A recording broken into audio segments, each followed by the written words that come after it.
우리 자신에게 가슴에 손을 얹고 한번 이렇게 말하겠습니다. 능치 못한 거 주께 없습니다. 나의 일생을 주께 맡깁니다. 아멘. 능치 못한 거 주께 없습니다. 우리의 일생을 주께 맡깁니다. 아직도 가야 할 길이란 제목으로 하나의 말씀 전하도록 하겠습니다. 최근에 전 세계적으로 오징어 게임이라는 넷플릭스 드라마가 유행하고 있습니다. 일반 TV 방송에서는 볼 수가 없고요. 어떤 프로그램을 신청해서 봐야 합니다. 정말 오징어가 먹고 싶고 게임이 땡기면 자녀들에게 나 좀 보여줘라 한번 부탁해 보시기 바랍니다. 줄거리를 아주 간단하게 이야기 드리면 돈 456억을 얻기 위해서 456명이 목숨을 걸고 게임을 합니다. 게임은 우리들도 어릴 적 해봤던 무궁화 게임, 구슬치기, 달고나, 그리고 오징어 게임 등입니다. 게임은 친숙하고 재미있지만 지면은 죽는 것입니다.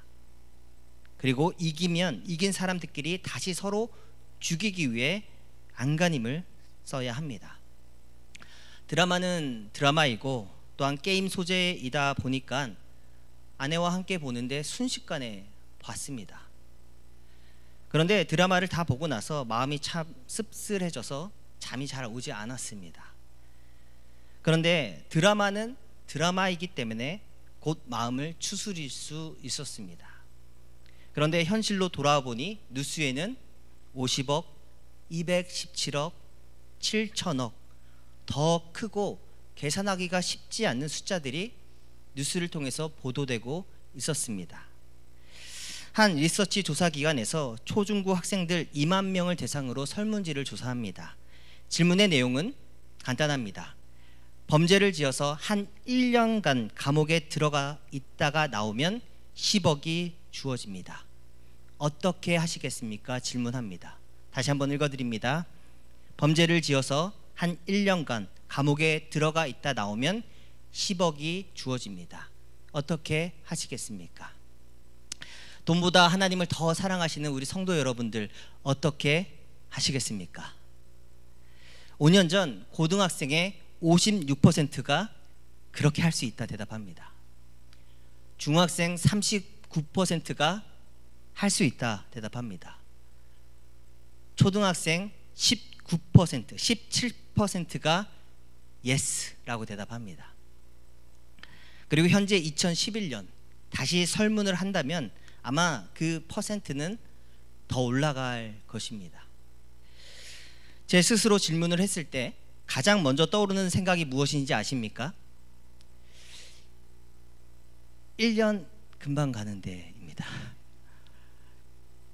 만약 공통의 질문을 지금 들으셨고 저와 같이 1년 금방 가는데 그 범죄가 어떤 범죄인지는 모르지만 이런 생각이 드셨다면 저나 여러분이나 하나님 앞에 아직 갈 길이 멀었습니다.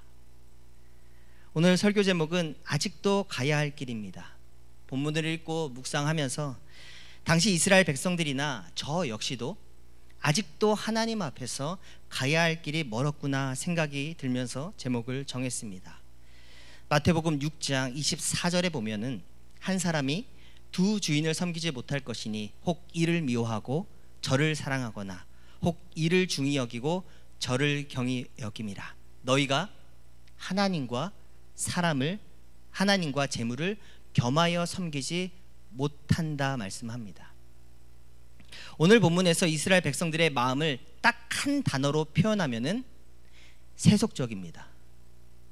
또한 현재를 살아가는 우리들의 마음을 한 단어로 말씀드려도 역시 세속적입니다. 하나님보다 세상을 더 사랑합니다. 오늘 말씀에서 이스라엘 백성들은 왕이신 하나님보다 다른 나라의 왕들을 가지고 싶어 합니다. 사랑합니다. 세속적입니다. 사무엘상 8장에 영어로 take, 그러니까 가지다, 취하다 라는 그런 동사가 4번 강조됩니다. 무슨 뜻입니까? 세상의 왕들, 세속적인 그들의 왕의 사고방식을 가지고 싶다, 취하고 싶다, 매력적이다 라는 표현이 계속 강조되어서 하나님의 백성들의 마음을 보여주고 있습니다. 오늘 본문 1절에서 사무엘 선지자가 늙었다라고 콕 집어 말합니다. 노년의 때에 사무엘 선지자는 자신의 아들들을 브엘세바에서 이스라엘의 사사로 세웁니다. 그런데 지금 노년의 때 사무엘 선지자가 하는 그러한 결정과 행동은 앞선 엘리 선지자를 떠오르게 합니다. 성경 사무엘상 2장 22절에 보면은 엘리 선지자가 매우 늙었다라고 강조됩니다. 그리고 그가 노년의 때에 아들들을 하나님의 일을 하는 일꾼으로 세운 후 그들의 불량한 행실과 그들의 그 결과로 인해서 여호와의 백성들이 하나님 앞에 범죄하게 하였다라고 말씀합니다. 이러한 맥락과 배경하에서 그 당시에 백성들도 노년의 때에 사무엘 선지자의 결정, 그들의 아들들을 요엘과 아비야를 사사로 세운 것이 마음에 걸렸을 것입니다. 그들이 잘했으면 좋았을 텐데 안타깝게도 자신들의 이익을 따라 뇌물을 받았다고 말씀합니다. 그리고 뇌물을 받고 판단을 어그러지게 했다고 말씀합니다. 지도를 보면서 한번 말씀드리고 싶습니다. 저도 목사님을 글씨가 여긴 잘 보이네요. 저도 목사님을 닮아가고 있습니다. 목사님이 이렇게 지도를 가지고 하는 모습이 너무 매력적으로 보여서 저도 따라하고 있습니다. 지도를 보면 초록색 점이 실로입니다. 사무엘이 저 초록색 점에서 안수를 받고 하나님의 선지자가 됩니다. 그리고 저 빨간색 점이 라마입니다. 사무엘의 집입니다. 사무엘의 집. 사무엘은 여기 라마에서 자신의 집을 중심으로 해서 이동하면서 노란색 점 베델과 보라색 점 길갈 그리고 주황색 점 미스바를 순회하면서 이렇게 삼각형 혹은 사각형 형태로 사역을 해나갑니다. 저 모여있는 점 안에서. 그런데 자신의 아들들을 사사로 세우는 과정에서 사무엘 선지자의 고민의 흔적이 보입니다. 저 멀리 보이는 파란색 점, 하살표로 저 멀리 떨어져 있는 저 점, 브엘세바에 자신의 아들들을 사사로 세웁니다. 라마에서 브엘세바까지의 거리가 한 100km 떨어져 있습니다. 이러한 고민의 흔적을 보면은 두 아들의 리더십과 성품을 봤을 때 그들의 사사로서의 영향력을 그 지역에만 한정시켜 놓았다라고 해석을 할 수가 있습니다. 그리고 사무엘은 여전히 이스라엘 전체를 본인이 순회하면서 다스리고 통치하고 있습니다.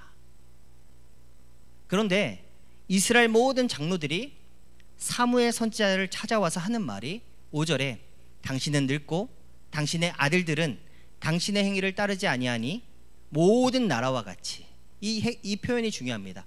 모든 나라와 같이 우리에게 왕을 세워 우리를 다스리게 하여 달라고 요청합니다.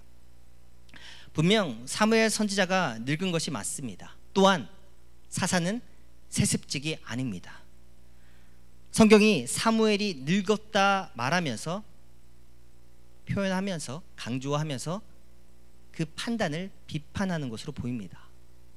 그러나 여기서 이스라엘 대표들이 하는 말은 사무엘 선지자를 비판하는 것을 넘어서 그의 판단력까지도 믿지 못하겠다. 당신 말고 당신 해고야. 당신 말고 왕을 세워달라고 직설적으로 말하는 것입니다. 마치 남쪽 끝 멀리 브엘세바에 있는 아들들 2명의 사사들의 그릇된 판결과 행동들이 이스라엘 전체에 영향을 미치는 것처럼 말하면서 이스라엘 백성의 대표들이 말하고 싶은 그 속내의 핵심이 무엇입니까? 모든 나라와 같이 우리에게도 왕이 있어야 하겠다 말하는 것입니다. 그 속내가 세속적입니다. 그 마음이 훤히 보이는 것입니다. 이 말을 듣고 사무엘 선지자는 어떤 느낌을 받습니까? 버림받은 느낌을 받습니다. 그리고 그 버림받은 그 감정의 실상을 하나님 자신이 이미 느끼고 아파하는 감정이다라고 친히 말씀하십니다. 7절 후반절에 그들이 너를 버림이 아니요 나를 버려 자기들의 왕이 되지 못하게 하려고 하는 말이다 라고 말씀합니다. 사무엘 선지자가 아파하고 있습니다. 나를 버리는 거구나, 너 해고야 이야기하는 거구나. 근데 아니다, 나를 버리는 것이다, 하나님인 나를 버리는 말과 행동이다 라고 이야기하는 것입니다. 그리고 8절에 내가 그들을 애굽에서 인도하여 낸 날부터 오늘까지 그들의 모든 행사로 나를 버리고 다른 신들을 섬긴 같이 내게도 사무엘 너에게도 그렇게 하는구나 이야기하시는 것입니다. 하나님이 애굽에서부터 출애굽할 때부터 큰 권능과 기적으로 그들을 인도하고 통치하시던 그때부터 그들의 마음에는 하나님이 아닌 늘 다른 왕을, 세속적인 왕을 바라고 원하고 있었다고 말씀하는 것입니다. 대표적인 사건이 무엇입니까? 금송아지를 만들었던 일입니다. 나이 40이 넘으면 자기 얼굴에 책임을 져야 한다는 말을 어릴 적부터 자주 들었습니다. 도대체 나이 40이 넘으면 왜 자기 얼굴에 책임을 져야 하는가? 저도 중년이 되어서 나이 40이 넘으니까 자기 얼굴에 책임을 져야 한다는 뜻이 무엇인지 깊이 생각하게 됩니다. 거울을 자주 보라는 뜻인가? 아니면 내면의 거울을 들여다보라는 뜻인가? 사실 심리학과 교육학, 실제로도 청소년 시기 다음으로 가장 큰 위기와 갈등을 많이 겪는 시기가 중년입니다. 가운데 중자를 서서 앞에는 청년이 있고 뒤에는 노년이 있습니다. 가장 힘들고 갈등을 많이 겪는 시기라고 이야기합니다. 그런데 청소년기와 중년의 때가 다른 것은 청소년들은 힘들면 어떻게 합니까? 소리 지르고 투정 부리고 화를 냅니다. 그래서 저 때는 저런 거야 하고 이해해 줍니다. 화를 내고 투정 내고 행동과 감정을 표출하면서 점점 그래도 사람다워져 갑니다. 그런데 중년의 때 똑같이 힘들다고 이야기합니다. 동일하게 감정적으로 어렵다고 말합니다. 그런데 혼자서 속으로 삭히게 됩니다. 그 결과 생각보다 많은 중년의 때에 남성들과 여성들이 탈선합니다. 우리가 보고 있는 이 큐티책에 그 내용들이 너무 많이 담겨 있습니다. 보고 계십니다. 그리고 그 탈선은 10대 때와는 다르게 가정 불화 그리고 가정의 파탄으로 이루어지게 된다라는 것입니다. 저는 두 권의 큐티책을 봅니다. 그렇죠? 청소년 큐티책과 그리고 우리들의 큐티책, 중년 이상의 큐티책을 보고 있습니다. 여기에 10대들의 감정 기복의 그래프와 그리고 30대, 40대 이상, 50대 그리고 60대까지 이상의 감정의 그래프가 거의 비슷하고 동일합니다. 제가 교육학을 배울 때 그 그래프가 비슷하다라는 그래프를 봤습니다. 근데 이렇게 눈으로 실제로 보게 됩니다. 청소년기 10대들의 감정 기복으로 인한 결과는 생각보다 굉장히 귀엽습니다. 그런데 중년들의 감정 기복으로 인한 탈선은 징그럽습니다. 이혼과 불륜, 파산과 도피, 죽음의 위기 등으로 쉽지가 않습니다. 그러므로 중년의 때에 그 어느 때보다 자기 얼굴을 자주 봐야 합니다. 거울을 보고 이야기해야 됩니다. 너는 이제 청년이 아니다. 인정해야 합니다. 거울을 보고 이야기해줘야 됩니다. 너는 어제의 너보다 더 중후한 멋이 있다. 너는 어제의 너보다 더 아름답고 우아한 중년의 미소가 있다. 칭찬해 줘야 합니다. 그런 것들을 발견하고 부부가 서로 격려하고 칭찬해 줘야 합니다. 또한 나의 내면의 얼굴을 들여다볼 수 있는 성경을 읽어야 합니다. 그리고 성경뿐만 아니라 시와 소설과 심리학 책 등을 찾아서 읽어야 합니다. 오늘 말씀에서 하나님이 이스라엘 백성들 그들이 출애굽에서의 때와 마찬가지로 그때처럼 청소년기에도 나의 통치를 원하지 않았다 말씀하고 그리고 지금 중년의 때에도 나의 통치를, 나의 왕됨을 원하지 않고 있다고 말씀합니다. 물론 가장 좋은 것은 가장 이상적인 신앙은 10대의 시기에는 내 삶의 주인은 나라고 철없이 지내다가 청년기 20대와 30대, 중년 40대, 그리고 노년의 때에 내 삶의 주인은, 내 삶의 왕은 하나님임을 고백하며 살아가는 것일 것입니다. 다윗이 시편 77편에서 이렇게 고백합니다. 주를 찬송함과 주께 영광 돌림이 종일토록 내 입에 가득하리이다. 늙을 때에 나를 버리지 마시며 내 힘이 쇠약할 때에 나를 떠나지 마소서. 한번 같이 구절 읽습니다. 시작. 늙을 때에 나를 버리지 마시며 내 힘이 쇠약할 때에 나를 떠나지 마소서. 하나님이 우리에게 바라시는 고백과 삶이 이런 것입니다. 10대의 시절에도, 20대의 시절과 30대와 중년의 시기와 그 결에도 하나님이 나의 왕이십니다. 하나님을 종일토록 찬양합니다. 의지하고 고백하는 삶을 주께서 원하신다는 것입니다. 또한 시편 102편은 이렇게 고백합니다. 나의 말이 나의 하나님이여 나의 중년에 나를 데려가지 마옵소서. 주의 연대는 대대에 무궁하니이다. 다시 한번 같이 읽습니다. 시작. 나의 말이 나의 하나님이여 나의 중년에 나를 데려가지 마옵소서. 주의 연대는 대대에 무궁하니이다. 하나님은 영원하십니다. 영원하신 하나님, 나를 살려주시고 또한 나를 인도하여 주시옵소서. 나의 생명을 연장시켜 주시옵소서. 하나님과 함께 찬양하며 주와 동행할 수 있도록 도와주시옵소서 고백하고 있는 것입니다. 그런데 어릴 적부터 성경이 말씀하는 것은 사람의 본심은 세속적이다 말씀하는 것입니다. 하나님으로부터 벗어나기 원하고 하나님의 왕됨을 원치 아니하고 때만 있으면, 기회만 있으면 하나님으로부터 도망치려 한다는 것이 사람이라는 것입니다. 다른 모든 나라와 같이, 이 말씀이 참 핵심 표현입니다. 사람의 마음에 다른 모든 나라와 같이 세상의 왕을 선호한다는 것입니다. 하나님을 섬기지만 세상과 같이 수많은 돈이 있기를 바라는 그 마음과 동일하게 세상의 왕을 선호하고 있기를 원한다라는 것입니다. 그런데 성경이 우리가 너무 익숙하게 알고 있는 말씀처럼 이스라엘은 다른 모든 나라와 같지 않다라고 선언합니다. 그리고 다른 모든 나라와 같아서도 안 된다고 말씀합니다. 하나님이 말씀합니다.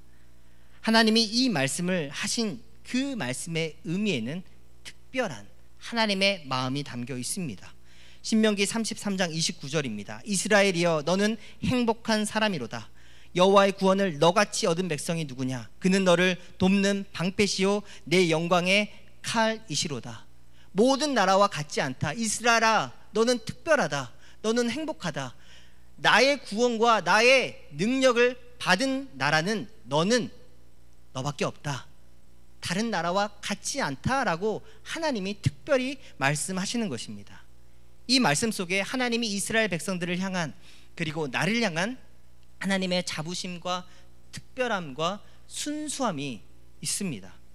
동일하게 구원, 하나님의 구원, 그리스도 예수님을 통해서 우리가 얼마나 특별한지, 그가 얼마나 큰 구원으로, 큰 사랑으로 우리를 이끌어 주셨는지 말씀합니다.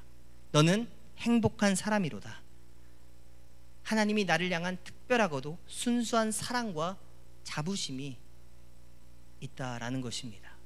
그 말씀이 로마서 8장에 있습니다. 우리 한번 같이 찾아서 읽어봤으면 좋겠습니다. 로마서 8장 32절입니다. 우리 성경책을 한번 같이 찾아서, 특별히 이 부분은 밑줄 쫙 긋고 우리 읽도록 하겠습니다. 로마서 8장 32절입니다.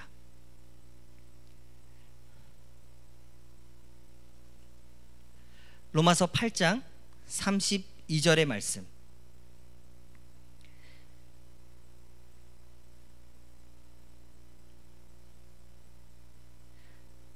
같이 한번 읽겠습니다. 자기 아들을 시작.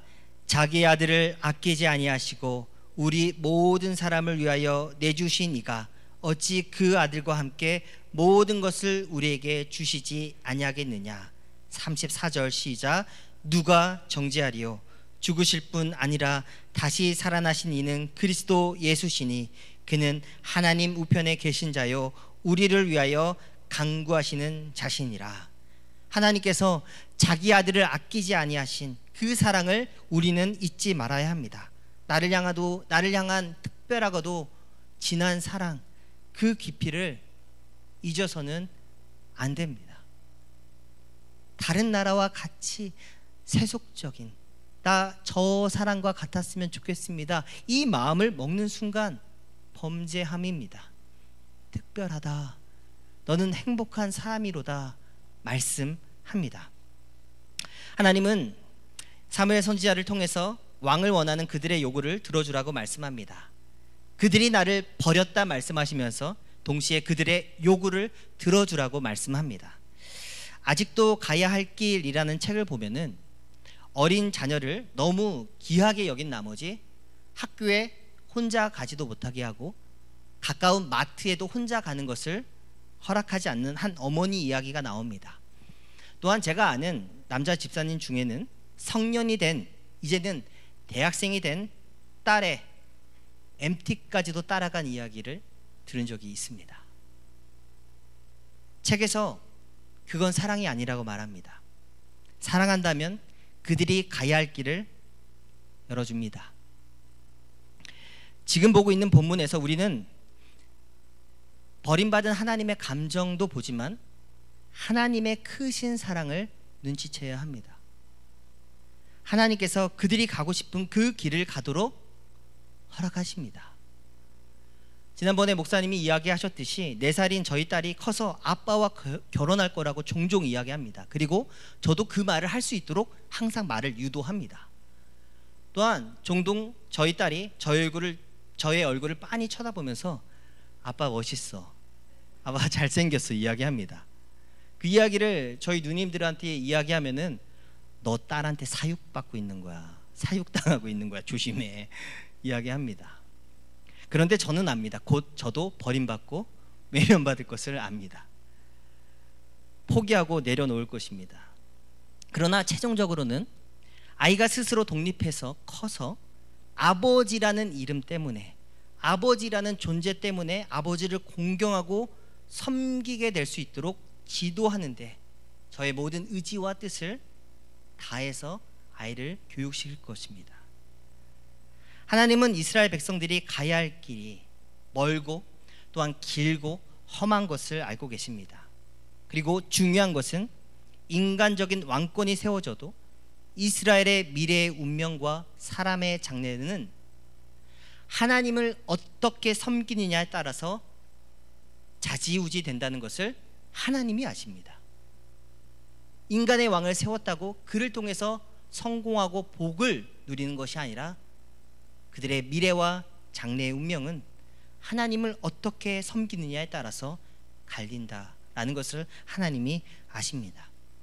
그렇기 때문에 그 길을 허락하시고 가라고 말씀하십니다. 그래서 하나님은 인간의 왕권이 세워져도 그 왕을 통해서 하나님의 주권이 유지될 길을 예비하십니다. 또한 잊지 말아야 할 것은 예수 그리스도의 삼중직입니다. 예수님은 제사장 되시고 선지자 되시고 왕 되십니다. 하나님께서 당시 봉건적인 왕을 원했던 그들의 계획을 들어주시면서 오히려 그 왕권을 통해서 최종적으로 다윗의 왕위 아래서 참되신 왕 예수 그리스도가 탄생할 것을 예비하십니다. 그러므로 하나님 아버지는 버림받았다는 그 감정과 그 느낌이 아니라 미래를 준비하시면서 버림받으면 죽을 수밖에 없는 그 백성들을 위해서 하나님의 나라의 길을 예비하고 계시다라는 것입니다.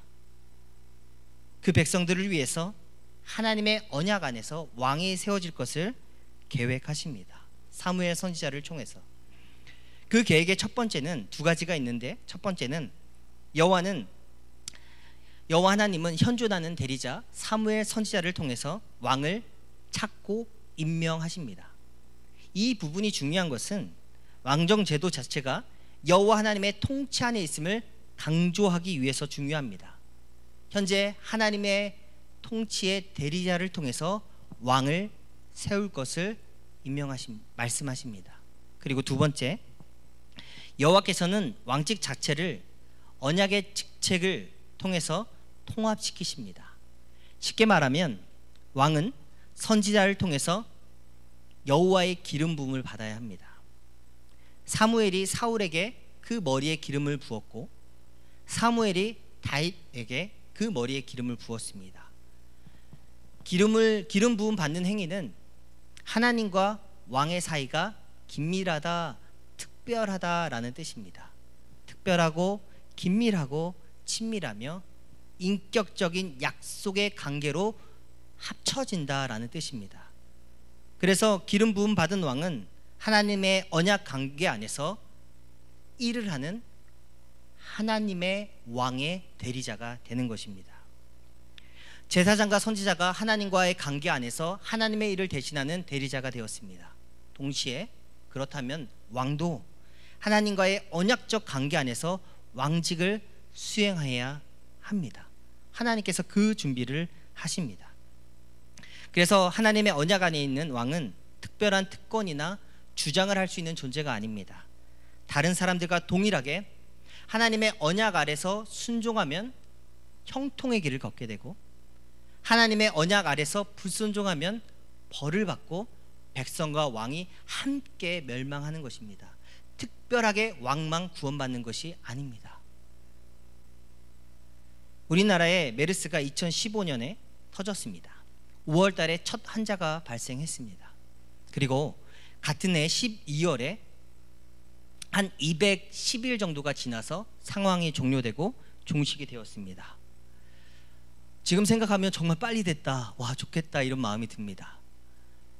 당시 대중들이 가졌던 감정의 1번이 답답함입니다. 그리고 그 다음 해 그 답답함 때문인지 모르지만 그 다음 해 유행했던 말이 있습니다. 욜로입니다. 욜로 무슨 뜻이죠? 삶의 틀 안에 갇혀 있지 말고 인생을 즐기자. 한 번뿐인 인생 여행 가자, 놀자, 즐기자 열풍이 일어났습니다.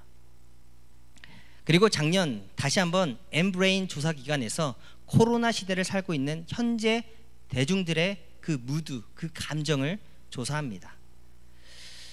5년, 6년 전과 동일한 대답이 나옵니다.